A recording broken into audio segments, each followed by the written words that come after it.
नमस्कार जय जगन्नाथ मु ममता पाणी मो यूट्यूब चैनल साहित्य दीदी को आपण समस्त को स्वागत करुछि। पिला माने आज आमर आलोचना करिवार थिला नृत्य विधि और सत्य विधि एबे ताहले आमे ताको आलोचना करिवा। ठीक अछि पिला माने नृत्य विधि और सत्य विधि रो प्रथम प्रश्न देखो एटा आमे आग नृत्य विधि आलोचना करिवा या परे सत्य विधि। नृत्य विधि रो प्रथम प्रश्न होची पद मध्यरे न स्थान रे न हेबाको कोन कुहा जाए। उत्तर होची नृत्य विधि। नृत्य विधि रो संज्ञाटे को क्वेश्चन करा हिची। 2 नंबर कहा परे न थिले न हेबो नाही। स्वर वर्ण परे जदि न रहिबो न हेबोनी सेठी। दिन एही शब्द रे काहेकि न हेला नाही। उत्तर स्वर वर्ण ई परे न अछि। दिन द ई न अ हैला स्वर वर्ण ई परे न अछि तेनु न हेला नाही। 4 नंबर निम्नोक्त केउ शब्द रे अणत्व विधि रो उल्लंघन होईछि। शब्द 4टा देइछि कषण मसृण मसाणी रसना। मसाणी शब्द रे अणत्व विधि रो उल्लंघन होईछि। प्रसून एही शब्दटी रे अणत्व विधि न हेबार कारण कोन। उत्तर दीर्घ उ स्वर वर्ण परे न थिबारु। प्रसून सरे स दीर्घ उ स्वर वर्ण परे न थिबारु सेठी न हेला नाही। 6 नंबर पद मध्यरे केउ केउ वर्ण परे न थिले न हेबो। पद मध्यरे रु र मुद्रेश परे न थिले सेठी न हेबो। पिले 7 नंबर देख मन एठाने न काहेकि न हेलानी। भाषा रे एमती चलुछि।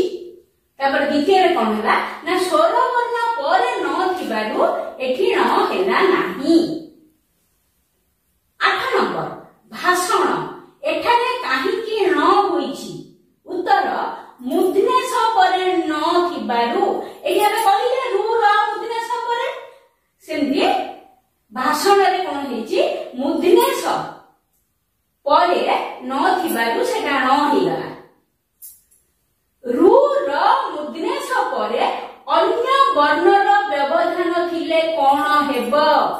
रु र मुद्रेश परे अन्य वर्णर जदि व्यवधान रहिबो सेठी न र न हेबो नाही। तार एक उदाहरण देखो रचना एथिले न काहेकि न हेलानी।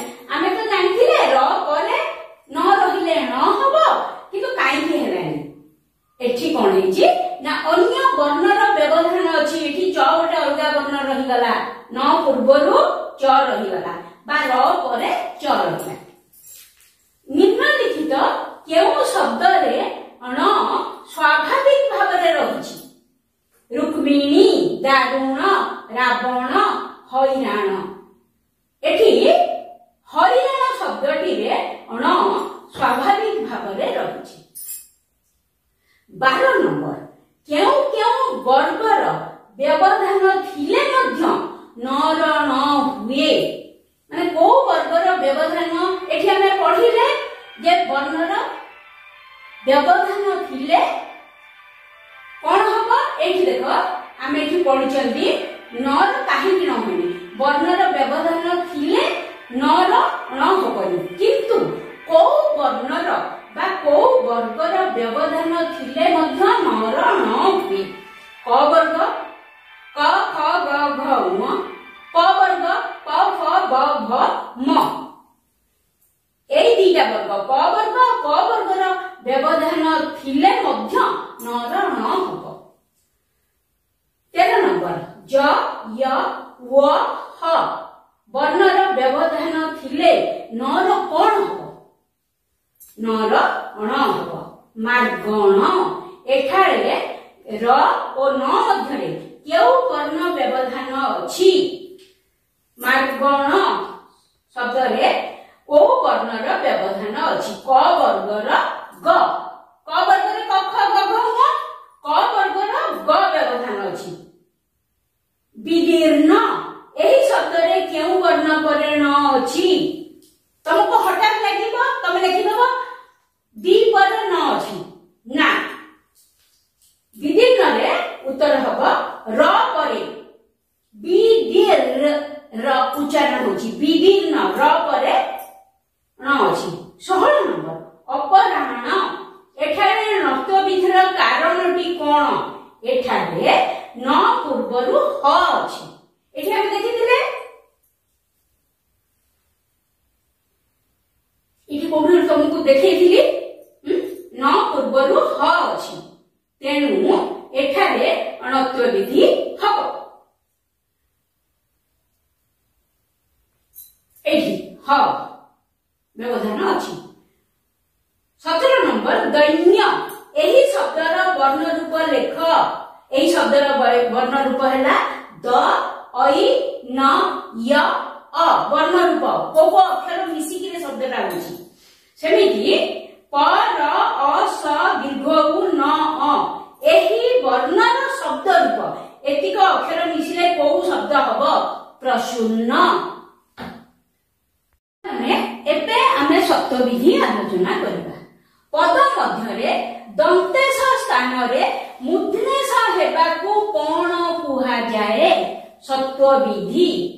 2 ନମ୍ବର କେଉଁ କେଉଁ ସ୍ୱରବର୍ଣ୍ଣ ପରେ ସ ଥିଲେ ସ୍ୱର ପରିବର୍ତ୍ତନ ହେବନି? କୋଉ କୋଉ ସ୍ୱରବର୍ଣ୍ଣ ପରେ ଦନ୍ତେଶ ଥିଲେ ସେଇ ଦନ୍ତେଶ ହିଁ ରହିବ, ମୂର୍ଧନ୍ୟଷ ରହିବ ନାହିଁ। ସେ ସ୍ୱରବର୍ଣ୍ଣ ଦିଟା ହଉଛି ଅ, ଆ। କେଉଁ କେଉଁ ସ୍ୱରବର୍ଣ୍ଣ ପରେ ଦନ୍ତେଶ ଥିଲେ ଦନ୍ତେଶର ମୂର୍ଧନ୍ୟଷ ହୁଏ? ଅ, ଆ ଥିଲେ ତାର ପରିବର୍ତ୍ତନ ହବନି। ଦୀର୍ଘ ହର୍ଷଇ ଠାରୁ ଔ ପର୍ଯ୍ୟନ୍ତ ସ୍ୱରବର୍ଣ୍ଣ ଥିଲେ ସେଠି ଦନ୍ତେଶଟା ମୂର୍ଧନ୍ୟଷ ହେଇଯିବ। ପ୍ରସାଦ, ଏଠାରେ କାହିଁକି ଦନ୍ତେଶର ପରିବର୍ତ୍ତନ ହେଲା ନାହିଁ? ଅ ସ୍ୱରବର୍ଣ୍ଣ ପରେ ଦନ୍ତେଶ ଅଛି। ପ୍ର, ପର, ଅ ସ୍ୱରବର୍ଣ୍ଣ ପରେ ଦନ୍ତେଶ ଅଛି। 5 ନମ୍ବର ପୁରୁଷ, ଏଠାରେ କାହିଁକି ମୂର୍ଧନ୍ୟଷ ହେଲା? ପୁରୁ, ରରେ ହର୍ଷୌକାର ହେଲା, ହର୍ଷୌକାର ପରେ ଥିବାରୁ ଏଠାରେ ଦନ୍ତେଶ ମୂର୍ଧନ୍ୟଷ ହେଲା। 6 ନମ୍ବର କେଉଁ କେଉଁ ବ୍ୟଞ୍ଜନ ବର୍ଣ୍ଣର ପରବର୍ତ୍ତୀ ସ ମୂର୍ଧନ୍ୟଷ ହୁଏ? କ ବର୍ଗ ଏବଂ ରକାର, ୟାର ପରବର୍ତ୍ତୀ ଦନ୍ତେଶ ମୂର୍ଧନ୍ୟଷ ହେବ। 7 ନମ୍ବର ଦେଖ ଉତ୍କର୍ଷ, ଏଠାରେ କାହିଁକି ମୂର୍ଧନ୍ୟଷ ହେଇଛି? ରକାର ପରେ ଦନ୍ତେଶର ମୂର୍ଧନ୍ୟଷ ହେଇଛି। ରକାର, ଉତ୍କର୍ଷ, କର୍ଷ, ରକାର ପରେ ଦନ୍ତେଶର ମୂର୍ଧନ୍ୟଷ ହେଇଛି। 8 ନମ୍ବର କେଉଁ ସନ୍ଧିଜାତ ସ୍ୱର ମୂର୍ଧନ୍ୟଷ ହୁଏ? ବିସର୍ଗ ସନ୍ଧିଜାତ ଦନ୍ତେଶର ମୂର୍ଧନ୍ୟଷ ହୁଏ। 9 ନମ୍ବର କେଉଁ ପ୍ରତ୍ୟୟ ଯୁକ୍ତ ହେଲେ ଦନ୍ତେଶ ମୂର୍ଧନ୍ୟଷ ହେବ ନାହିଁ? ଦନ୍ତେଶ ମୂର୍ଧନ୍ୟଷ ହେବ ନାହିଁ ମନେ ରଖ। 7 ପ୍ରତ୍ୟୟ ଯୁକ୍ତ ହେଲେ, ଧୂଳି 7। ଏଠାରେ କାହିଁକି ଦନ୍ତେଶ ହେଇଛି? ଉତ୍ତର 7 ପ୍ରତ୍ୟୟ ପାଇଁ। ଆମେ ଜଷ୍ଟ ଆଗରୁ ପଢିଲେ କେଉଁ ପ୍ରତ୍ୟୟ ଯୁକ୍ତ ହେଲେ ଦନ୍ତେଶ ମୂର୍ଧନ୍ୟଷ ହବନି। 11 ନମ୍ବର ଆମ ଭାଷାରେ ବ୍ୟବହୃତ ହେଉଥିବା ବିଦେଶୀ ଶବ୍ଦ ଗୁଡ଼ିକୁ କଣ କୁହାଯାଏ? ବୈଦେଶିକ ଶବ୍ଦ। କେଉଁ ଶବ୍ଦ ଗୁଡ଼ିକରେ ଦନ୍ତେଶର ମୂର୍ଧନ୍ୟଷ ହୁଏ ନାହିଁ? କୋଉ ଶବ୍ଦ ଗୁଡାକରେ? ଦେଶଜ ଓ ବୈଦେଶିକ ଶବ୍ଦ ଗୁଡ଼ିକରେ ଦନ୍ତେଶ ମୂର୍ଧନ୍ୟଷ ହେବ ନାହିଁ। 13 ନମ୍ବର ନୋଟିସ, ଏଠାରେ ମୂର୍ଧନ୍ୟଷ କାହିଁକି ହୋଇନାହିଁ? ତାର ଉତ୍ତର ହେଲା ନୋଟିସ ଏକ ବୈଦେଶିକ ଶବ୍ଦ। 14 ନମ୍ବର ରୋଷ, ମୂର୍ଧନ୍ୟଷ କିପରି ହେଇଛି?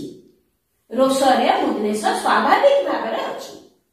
15 ନମ୍ବର ନିମ୍ନୋକ୍ତ କେଉଁ ଶବ୍ଦରେ ବିସର୍ଗ ସନ୍ଧିଜାତ ଦନ୍ତେଶ ମୂର୍ଧନ୍ୟଷ ହୋଇଛି? ଶବ୍ଦ ଗୁଡା ଦେଇଛି ଗବେଷଣା, ଧନୁଷ୍ପାଣି, ହିତୈଷିଣୀ, निषाद को शब्द रे विसर्ग संधिजात दंतेश मूर्धनेश होइछि शब्द ना होछि धनुष पाणी पिला माने अणत्व विधि आ सत्व विधि दिटा तो सरी गला एबे तुमर व्याकरण बहिर सबुतक इम्पोर्टेंट विषय आलोचना आमे करिबे ठीक अछि रहिली।